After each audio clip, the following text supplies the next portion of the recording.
Vamos a hablar ahora de arqueología en Asturias. Lo hacemos con Ángel Villa Valdés, arqueólogo del Museo Arqueológico de Asturias. Ángel, bienvenido, buenos días. Hola, buenos días.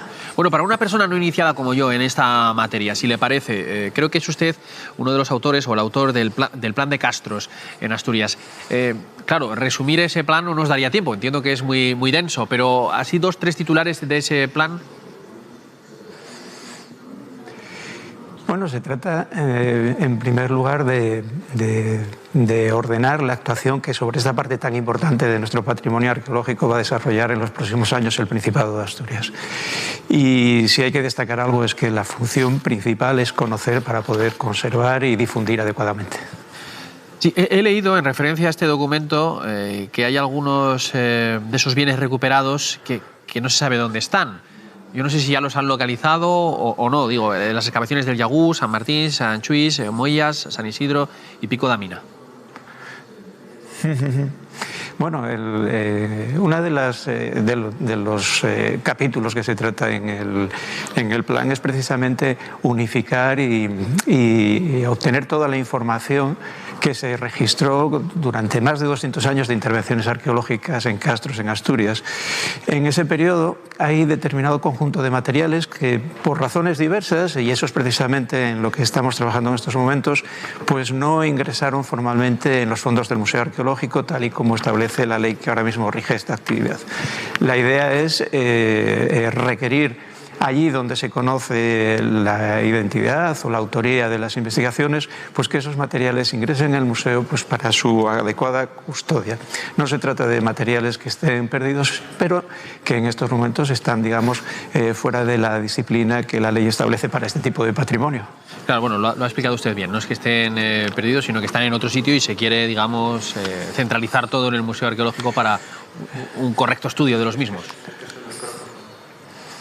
Correcto. Bueno, queda mucho por descubrir en Asturias en materia de castros, porque ya le digo que yo no soy una persona iniciada, pero veo que cada vez aparecen más, sobre todo en Occidente.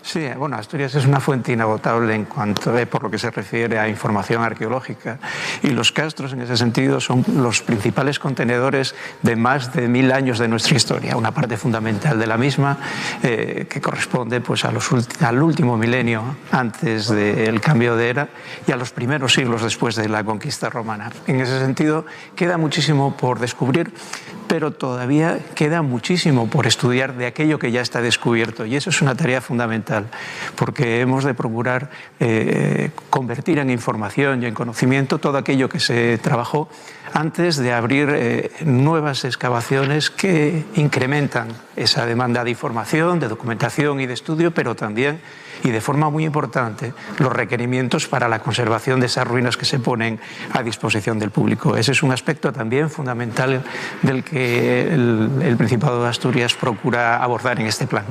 Bueno, entonces, en su opinión, por lo que le entiendo, usted destinaría los recursos a estudiar lo que ya hay antes de buscar cosas nuevas. Sí, no se trata tanto de destinar los recursos, sino de dar prioridad fundamentalmente a la conservación, al conocimiento y a la difusión.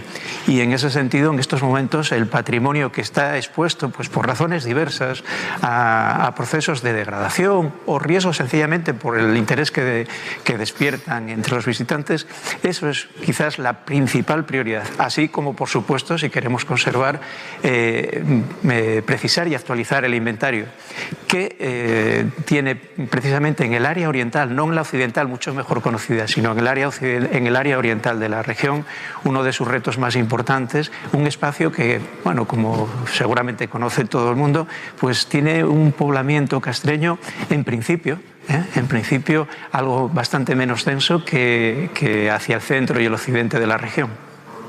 ¿Por qué esta singularidad en el occidente?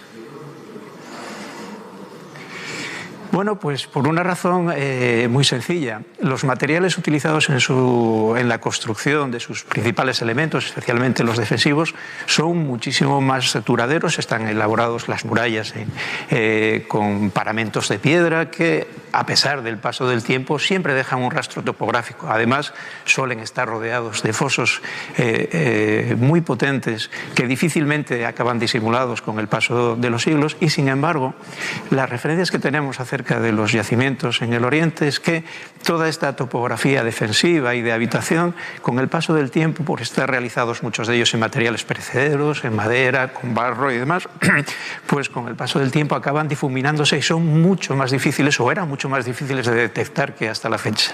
Precisamente ese es uno de los cometidos de este plan, utilizando las nuevas técnicas de teledetección, que avanzaron enormemente en las últimas décadas, para intentar completar ese espacio hoy menos conocido que el que se extiende al oeste del río Nanón.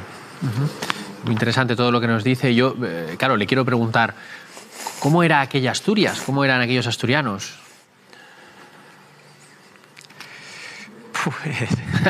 Eso sí que no hay tiempo. Es una pregunta complicada, sí. Sí, porque cuando hablamos de castros, en realidad estamos hablando de lo que en términos convencionales ocupa distintos periodos de la prehistoria, protohistoria y primera antigüedad o primera romanidad. Estamos hablando de prácticamente 1000 años que abarcan desde finales de la Edad del Bronce hasta el siglo III, siglo II después de Cristo. Las sociedades que habitaron nuestros castros durante todo ese tiempo, que es el único elemento en común que tienen entre todos ellos, pues se manifestaron culturalmente de manera muy diversa, recibieron diferentes influencias. Entonces, fíjese, no es que quiera esquivar la pregunta, no. Lo que ocurre es que para poder contestarle necesitaríamos trazar las coordenadas tanto espaciales, occidente, oriente, centro, y temporales para poder decirle, pues en estos momentos nuestra sociedad, la sociedad de aquellos que ocupaban lo que hoy llamamos Asturias, desarrollaban su vida de esta forma. Pero bueno, por no escaquearme en la respuesta, decirle que hasta la llegada de Roma, la idea que tenemos de estos poblados son comunidades que viven en espacios fortificados, que procuran tener control sobre todos aquellos recursos que garantizan la supervivencia de la comunidad, una comunidad en la que la arqueología al menos no muestra grandes diferencias entre familias o entre individuos, en el que la mujer desempeñó, y eso lo sabemos también a través de las fuentes clásicas, un papel muy importante dentro de este conjunto social, y con algunas manifestaciones arquitectónicas realmente singulares, ¿no? Entre ellas, por ejemplo, una forma de construir las murallas a base de unidades superpuestas, lo que nosotros denominamos murallas de módulos, que por el momento se muestran con especial frecuencia en los castros de lo que hoy es Asturias, o en fenómenos tan singulares como son las saunas castreñas, edificios dedicados a los baños termales de tipo ritual, que se levantaron a partir de mediados del primer milenio antes de Cristo, lo que las convierte por el momento en las saunas más antiguas de Europa. Todo esto, de alguna manera, podemos verlo en el Museo Arqueológico de Asturias, que yo creo que es uno de los grandes desconocidos.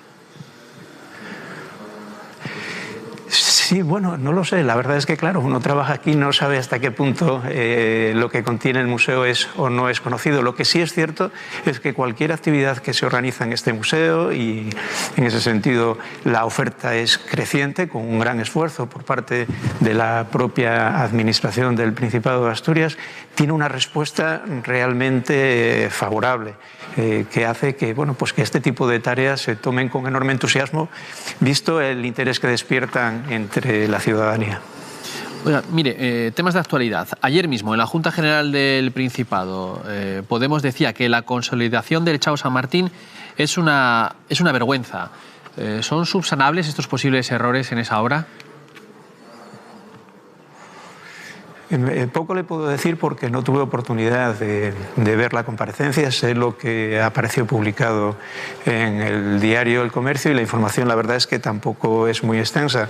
Supongo que cuando el diputado del Grupo Podemos se manifiesta con esta contundencia es que algún indicio tiene. Desde luego, el material fotográfico aportado pues muestra una realidad que probablemente fuese mejorable.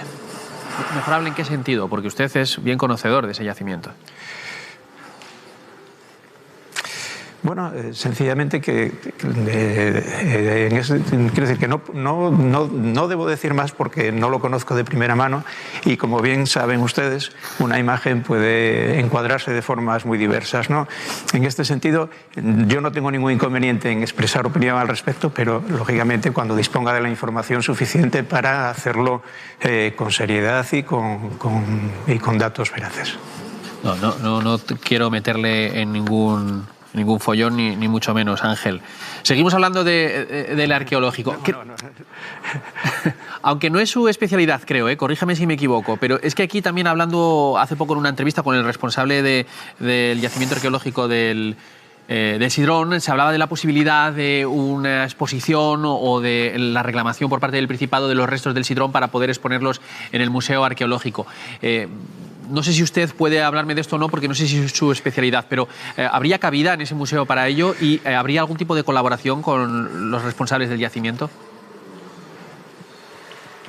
Vamos a ver, los restos del Sidrón ojalá estén pronto expuestos en el museo, que por supuesto dispone de las instalaciones adecuadas y que implicarían la incorporación de un elemento esencial, clave, probablemente uno de los aspectos más llamativos, más importantes en el discurso que exhibe el propio museo. Ten en cuenta que el Sidrón es un yacimiento extraordinario, un yacimiento de los más importantes de Europa en un periodo en el que el protagonista de la historia no era todavía el hombre moderno, sino precisamente el hombre de Neandertal, del que el Sidrón ofrece un conjunto realmente prácticamente único. Por lo tanto, evidentemente, ojalá esos restos ingresen pronto en el museo y se integren en su exposición permanente. Y sobre el museo, para la gente que nos esté viendo, que esté pensando en un plan para hoy, para mañana, para el fin de semana, ¿qué no deben de perderse en este museo? Bueno, yo creo que el museo, en primer lugar, es un lugar de visita muy atractivo. Es un edificio, el edificio antiguo, un edificio realmente agradable. Su claustro ofrece un espacio, un recorrido que a nadie deja indiferente, ¿no? Y luego yo lo que les recomendaría no sería tanto una visita maratoniana, de aquellas que acaban colmando la atención del visitante, sino pequeñas escapadas. Visitar un día la extraordinaria sala de arte paleolítico, aspectos singulares que se muestran en este museo de periodos de la historia europea sin testimonios similares en otros lugares, como por ejemplo las minas de cobre del Aramo, la realidad castreña, aquella que tenemos ahora a la vista, la minería del oro, donde se exponen entibados del siglo I después de Cristo, que mucha gente considera que son reproducciones sencillamente por el buen estado de conservación que mantiene, o el resto de las salas del proceso de romanización y, por supuesto, el tiempo dedicado a la monarquía asturiana y al nacimiento de las primeras villas en la región. Más que una visita, que una larga visita, yo les recomendaría aprovechar pequeños huecos, visitas cortas, pero que suelen resultar muchísimo más atractivas y productivas. Y además, también, pues quizás aquellos que dispongan de la oportunidad, la oferta de visitas guiadas, que también se está incrementando en estos momentos desde el Museo Arqueológico de Asturias. Estoy seguro que no les va a defraudar. Pues Ángel Villa Valdés, arqueólogo del Museo Arqueológico de Asturias, gracias por atendernos. En casa la gente ya se ha quedado con su cara. Si se lo encuentran por el museo, igual les piden que le haga alguna visita guiada usted mismo. Bueno, no sería la primera vez y además aquí solemos atender en la medida de nuestras posibilidades, que no son muchas porque el personal es también muy limitado. En fin, en la medida de lo posible procuramos siempre atender ese tipo de peticiones. Bueno, pues estése atento, cuando vaya yo le voy a buscar. Muchas gracias. Muy bien.